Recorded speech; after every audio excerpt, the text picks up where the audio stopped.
I'm going to Italy for the first time. Well, she's not, but I am. And I found so many lists on the internet of many different things to do and see while in Rome. So let's see if the internet's right.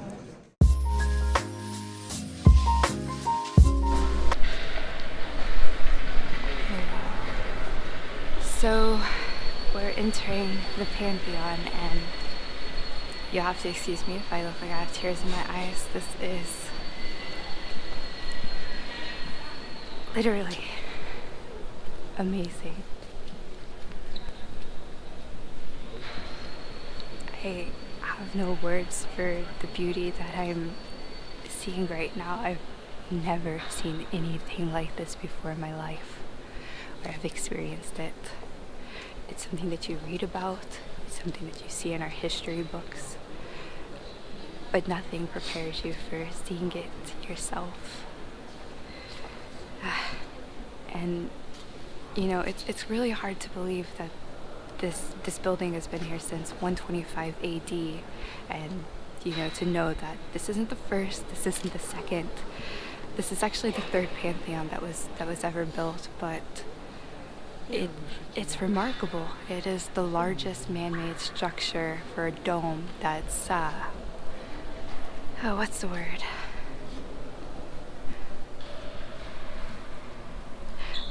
It's the largest man-made structure that's not reinforced in the world, dome-wise. They also use it as a church, as you can see. You know, they do have everything set up for services.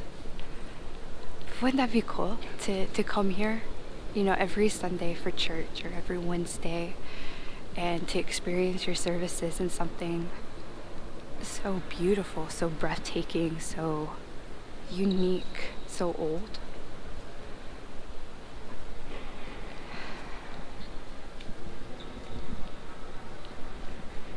I would definitely suggest coming early though. There's not a lot of people here, but I do know that even on the off seasons, when you know Rome isn't as filled with tourists on their up seasons, it does get very, very, very busy. So I definitely do suggest coming as early as you can.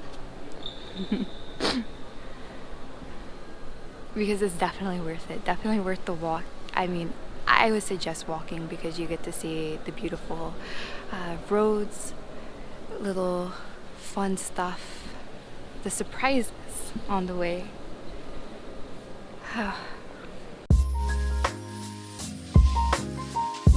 Right now we're just headed to the market, or what's better known as Campo De Fiori, which translates to field of flowers.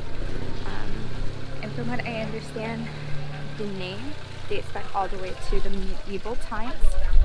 As you can see, the beautiful flowers next to me. But this actually used to be a meadow, or literally, as I just said, a field of flowers back in the medieval times.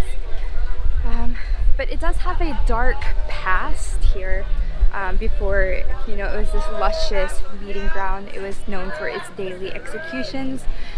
This was done back in the 1600s. I don't know for how long they did that. But the most well-known person that was executed here was Giordano Bruno, and we're coming up on his shrine, his memorial. He was burned here alive from the church, from the people of, you know, for heresy, and his books were placed in the index of forbidden books.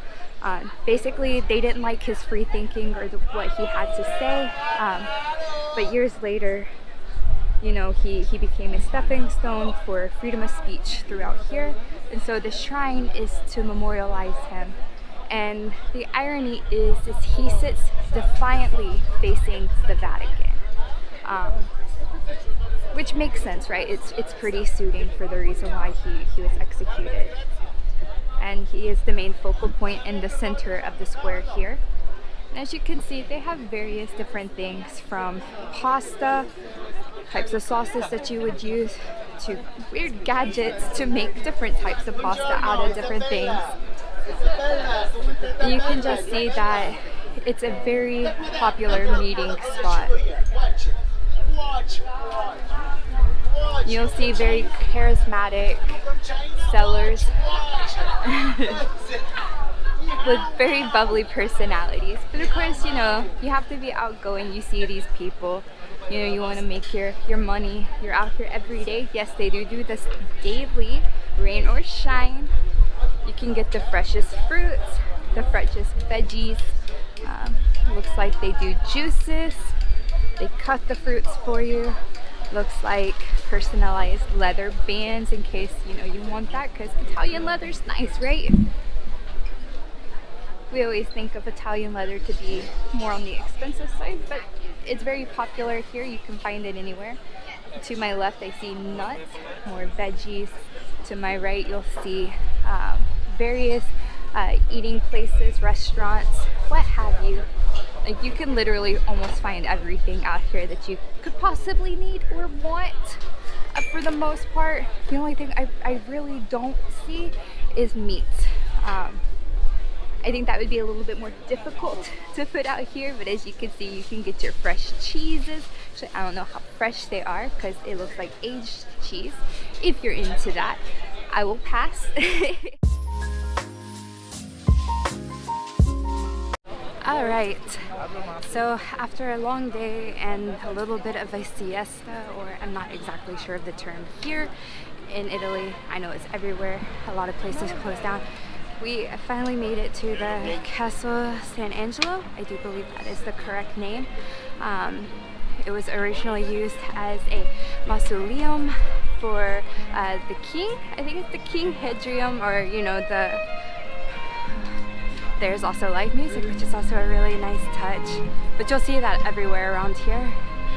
I personally love it. It just makes the whole ambience like even better.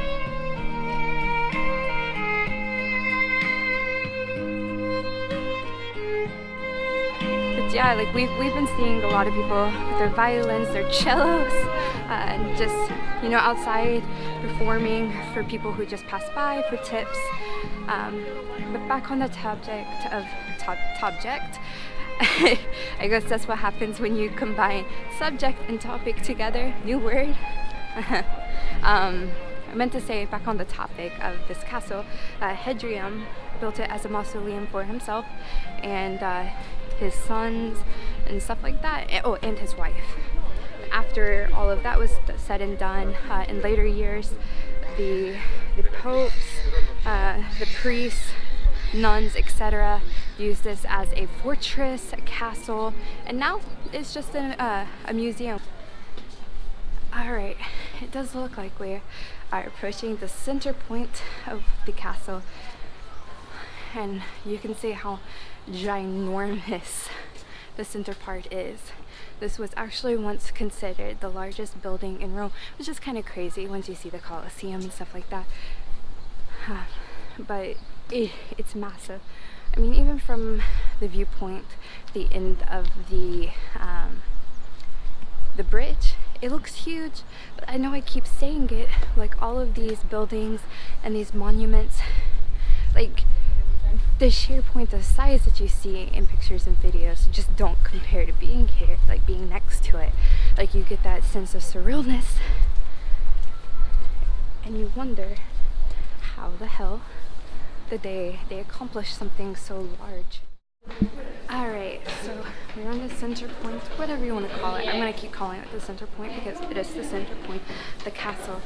And as I suspected, there's a bajillion stairs and a little lead up way, which is not quite stair, but it's really, really cool, as you can see. So it just, you know, builds up the excitement to the lead up until you get to the very top of the stairway, or top of the castle, which is what I assume is at the very top. It's probably really dark because it's kind of really dark up here. I can't imagine actually walking up this before there was electricity. It would have been really, really dark. And here I am losing my breath again. Those cool little artifacts, as you can see. More stairs. I have a feeling we're nowhere close to the top.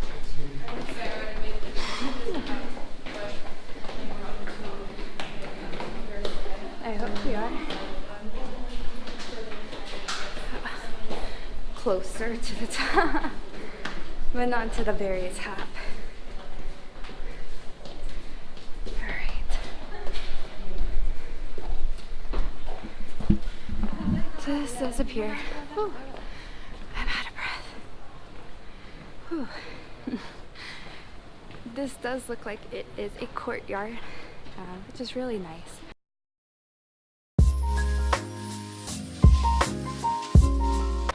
Hello again.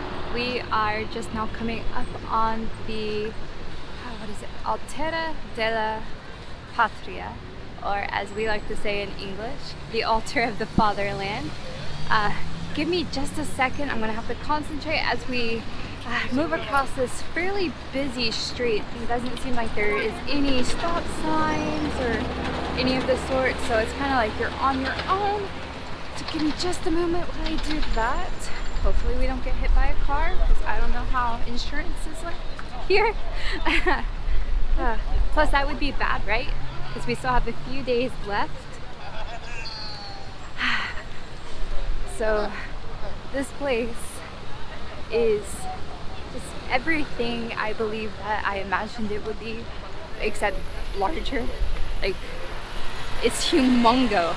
I don't even know if that's a word, but it's huge. Like, I'm a loss for words, but humongous, huge, enormous, ginormous. And they appear to have kept it really, really clean. I do see some crackage, but it's definitely a showstopper, because we've been by it via the bus and it's hard to miss. Like, you can't miss this. It's just huge. So we're walking through the cool gate. It's all about the intricate details, right? So we are about midway now through the steps, which there's quite a few, but I've realized Italians love their stairs, and the closer I get, the bigger it starts to look, and the sheer size starts to become overwhelming, because it's still a nice feeling, but we're a little bit exhausted, but it's still beautiful. Like, don't get me wrong, like, you can start seeing all the beautiful details the closer you get, but we're gonna keep going.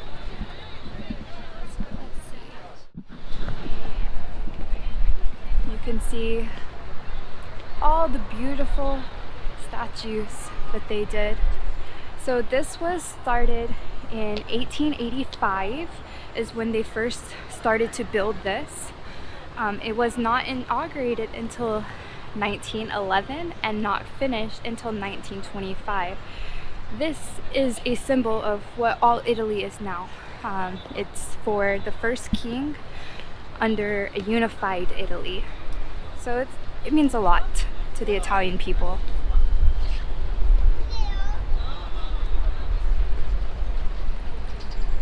As you can see, so that grave over there is supposed to be for the unknown soldier from World War I, I do believe. Fortunately, I don't know everything about history and everything. I'm learning as I'm going, but it's just one of those things where I want to experience as much as I can and respect the culture, as you know, as we're here. Last set of stairs, I hope. But it just means I can eat more later, right? Is that how it works?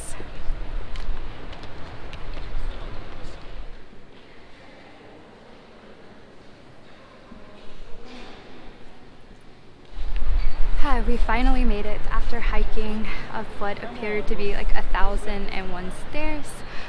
We finally made it to the highest point in which you're able to come. There are other higher points, but it does look like they are now blocked off, unfortunately, but definitely worth it. Definitely worth the struggle of walking up the stairs and the fatigue in your legs. As you can see,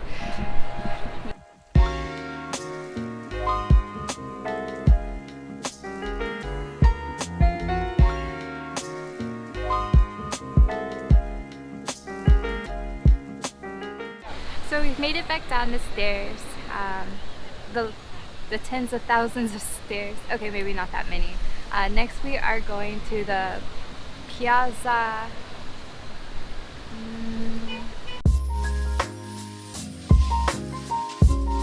So we'll take a look. As you can see, there's definitely more people here. It is a little bit further away than where we were at. As you can just see, there's massive amounts of people here. For good reason. It's a very well-known piazza. So this is the obelisk, and you can see where he was definitely inspired with the Egyptian hieroglyphics. You know, his idea was to unify or bridge the cultures between both Egyptian and the Roman culture. And this was the result of it. And it wasn't until the late 1800s that a Frenchman, let's just say that, because I'm really forgetful, bad with names, all that good stuff. If you guys have not been able to tell just yet, you will. He was able to decipher some of the wording on this obelisk and found out that the creator, who was a Roman, sometime in the early AD period, was, you know, the creator of this. So yeah, sadly, while as beautiful as it is not one of the taken Egyptian obelisks. But we will hopefully get to them as well, as I am super excited to see those.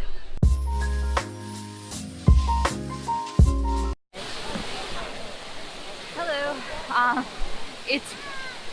So it's really loud here. We finally made it to the Trevi Fountain. We walked by it earlier, but we couldn't even see the fountain. There's so many people here, so you can definitely see it around me.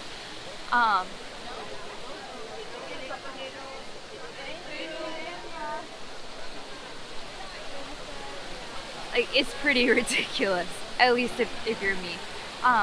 But I can see why people congregate here, especially at night. Like, just look at it. It's beautiful.